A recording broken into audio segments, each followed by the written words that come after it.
La Biblia es un conjunto de 66 libros, escrito por más de 40 autores distintos e incluso de épocas distintas, ya que entre el primer libro escrito y el último hay un periodo de más de 1500 años. Cuando digo autores, me refiero a las personas que fueron inspiradas por el Espíritu Santo para poder escribir cada uno de estos libros, ya que como cristianos creemos que la Biblia es la palabra de Dios. Dios es el autor. La palabra Biblia viene del original biblión o biblos y significa libros o pergamino. Era una palabra que se utilizaba para hablar del material donde las personas podían escribir.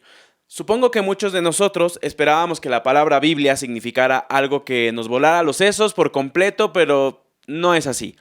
Este conjunto de libros se divide igual que nuestra historia, antes y después de Cristo. Al decir esto, tengo que hacer una aclaración importante, y es que me refiero al Cristo encarnado específicamente, puesto que Cristo es preexistente. No es el tema de hoy, pero tenía que aclararlo. El Antiguo Testamento está conformado por 39 libros y el Nuevo Testamento se conforma por 27. Y tanto el Antiguo como el Nuevo Testamento tienen subdivisiones o categorías.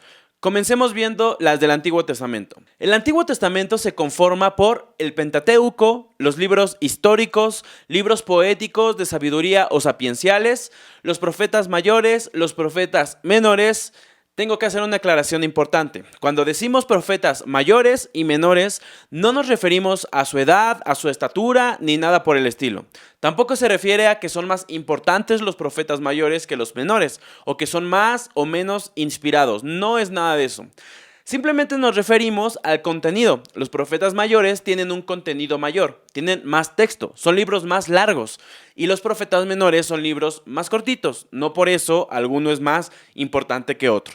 El Pentateuco, del griego pente, que significa 5, y teucos, que significa rollo o estuche, es decir, 5 rollos. Eso es lo que significa Pentateuco. Y estos son los primeros 5 libros de la Biblia, lo que también se conoce como la Ley de Moisés o la Torá. Nos narra desde la creación del universo, la caída del hombre en pecado, el pueblo de Israel como el pueblo escogido por Dios, la historia de Abraham, Isaac y Jacob. En estos primeros 5 libros encontramos también los 10 mandamientos, la manifestación de Dios a Moisés y mucho más. Terminando con la muerte del patriarca Moisés, a quien Dios mismo le dio su ley. Y los primeros 5 libros de la Biblia son Génesis, Éxodo, Levítico, Números y Deuteronomio. Libros históricos.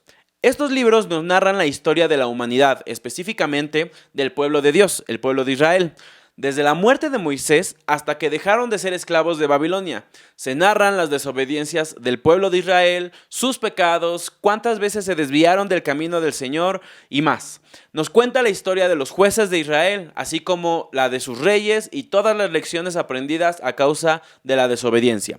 Pero por encima de esto, nos enseña la paciencia y la misericordia de Dios ante cada una de las situaciones. En estos libros encontramos historias famosísimas como la de Josué, como sucesor de Moisés, las grandes historias del rey David, Elías y sus hazañas como hacer llover fuego del cielo y mucho más. Y los libros históricos son Josué, Jueces, Ruth, el primer y segundo libro de Samuel, primer y segundo libro de Reyes, primer y segundo libro de las Crónicas, Esdras, Nehemías y Esther.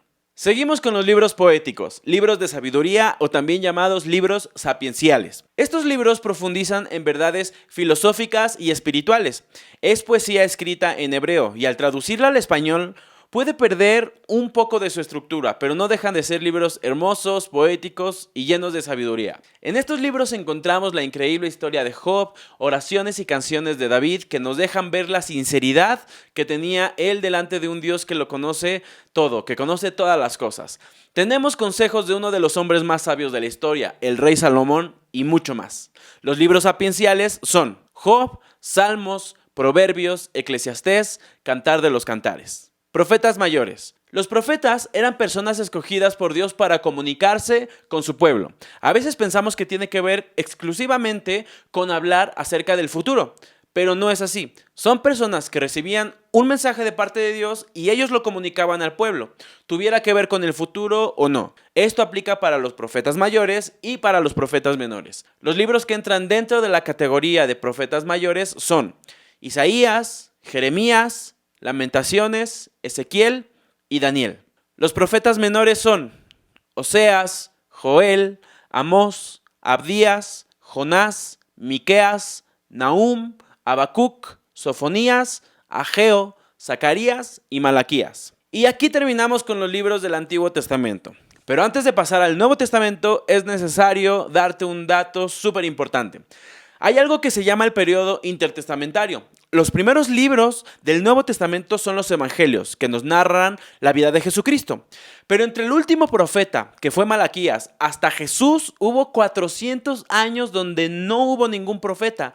No hubo comunicación alguna de parte de Dios hacia su pueblo, hacia el pueblo de Israel. Este punto de la historia encuentra al pueblo de Israel libre del cautiverio de Babilonia. Este periodo también es conocido como los 400 años de silencio. ¿Silencio de parte de quién? Silencio de parte de Dios. Y ese silencio es roto por nada más y nada menos que la encarnación del Hijo de Dios, el Verbo hecho carne, Dios mismo caminando en esta tierra en la persona de Jesucristo nuestro Salvador. Ahora sí comenzamos con el Nuevo Testamento. El Nuevo Testamento está conformado por 27 libros que, al igual que los del Antiguo Testamento, son inspirados por el Espíritu Santo.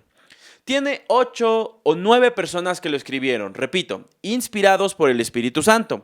8 o 9 dependiendo a quién le atribuyas la carta a los hebreos. Pero ese no es el tema de hoy. Estos 27 libros fueron escritos principalmente en griego, puesto que era el idioma más común hablado por las personas que no hablaban hebreo. Como ya te hice spoiler, el Nuevo Testamento comienza con los Evangelios, seguido por el único libro histórico del Nuevo Testamento, el libro de los Hechos de los Apóstoles. Después encontramos las cartas de Pablo, también son conocidas como epístolas paulinas, después las epístolas generales y finalizamos con el único libro profético que es el libro de la Revelación, el Apocalipsis. Los Evangelios.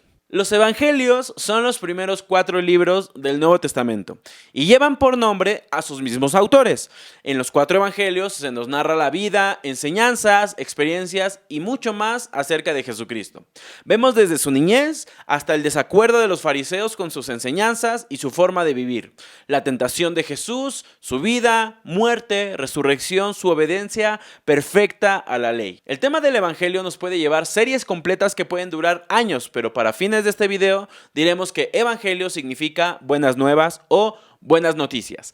La buena noticia que Dios tiene un plan para salvarnos de una condenación eterna a causa del pecado, y ese plan de redención es Jesucristo salvando a la humanidad. Los Evangelios son Mateo, Marcos, Lucas y Juan. Vamos con el único libro histórico del Nuevo Testamento. Libro histórico. El Nuevo Testamento tiene solo un libro dentro de la categoría de libros históricos. Aunque cada uno de los 27 libros contienen riqueza histórica, esta categorización es con respecto a las enseñanzas bíblicas. En este libro se nos narra la propagación del Evangelio cuando llamaron por primera vez cristianos a los seguidores de Cristo. Narra al Espíritu Santo viniendo sobre los que creen en Jesucristo, narra la persecución de la iglesia, el nacimiento de la iglesia y mucho más. Este libro fue escrito por Lucas, el mismo que escribió el Evangelio, y es el libro de los Hechos de los Apóstoles. Cartas de Pablo. Pablo es un personaje histórico importantísimo dentro del cristianismo, y después hablaremos mucho de su vida. Pero para empezar, solo diremos que de los 27 libros del Nuevo Testamento, 13 son de la autoría de Pablo, 14 si le atribuyes Hebreos como algunos hacen. Pero al estar en duda por algunas cuestiones que no mencionaremos puesto que no es el tema de este video, cuando nos queramos referir a quien escribió esta carta, solo diremos el autor de Hebreos, puesto que al no tener evidencia suficiente, se toma como una carta anónima. Estas cartas están repletas de doctrina, exhortaciones, palabras de ánimo, enseñanzas a pastores de iglesias y nos enseña el carácter de un hombre que solía perseguir a la iglesia, lo solía perseguir hasta la muerte, pero que terminó siendo un gran ejemplo para cada cristiano. Las cartas paulinas incluso tienen una subdivisión llamada cartas pastorales, pero solo diremos la lista de las cartas de Pablo y son Romanos, 1 y 2 de Corintios, Gálatas, Efesios, Filipenses, Colosenses, 1 y 2 de Tesalonicenses, 1 y 2 de Timoteo, Tito y Filemón. Y por último, aunque el autor es anónimo, pondremos en esta lista y la lista de las epístolas generales la carta a los hebreos. Epístolas generales. Llamadas de esta manera porque a diferencia de las de Pablo, no eran dirigidas a una persona o a una iglesia en específico, sino que eran dirigidas a colectividades grandes de cristianos. Las cartas son, como dijimos, La carta de Hebreos la pondremos entre las cartas de Pablo y las generales. Entonces es Hebreos, Santiago, primera y segunda de Pedro, primera, segunda y tercera de Juan y Judas. Libro profético. Nos encontramos ya en la recta final de este video y el último libro del Nuevo Testamento es también el único libro profético. Es escrito por el apóstol Juan, el mismito que escribió el Evangelio. Juan fue desterrado a la isla de Patmos a causa de la palabra de Dios y de dar testimonio de Jesucristo. Este libro nos narra la situación de las iglesias en los últimos tiempos, los juicios de Dios en esos mismos últimos tiempos, el regreso de Jesucristo, nos cuenta acerca de nuevos cielos, de nueva tierra para los que pasaremos la eternidad con nuestro Creador, es decir, todos los hijos de Dios. La batalla del Armagedón también nos es contada en el libro de Apocalipsis y el levantamiento del anticristo. Y muchos otros temas que no te contaré en este video porque no es el tema, aunque quisiera irme ahí a algunos otros temas. Este libro es el Apocalipsis. Apocalipsis significa revelación. Espero que este video te haya ayudado a tener un muy breve contexto de la escritura bíblica. Sería un buen ejercicio para todo cristiano aprendernos los libros de la Biblia en orden, desde Génesis hasta Apocalipsis. Espero que este video te haya ayudado a tener un muy breve contexto de la estructura bíblica. Sería un buen ejercicio para todo cristiano aprendernos los libros de la Biblia en orden, desde Génesis hasta el Apocalipsis. Así cada que alguien te cite algún versículo podrás encontrarlo mucho más rápido. Sigue atento a este canal porque estaremos subiendo mucho más contenido con respecto a la Biblia y sus enseñanzas. Que Dios te bendiga y nos vemos pronto.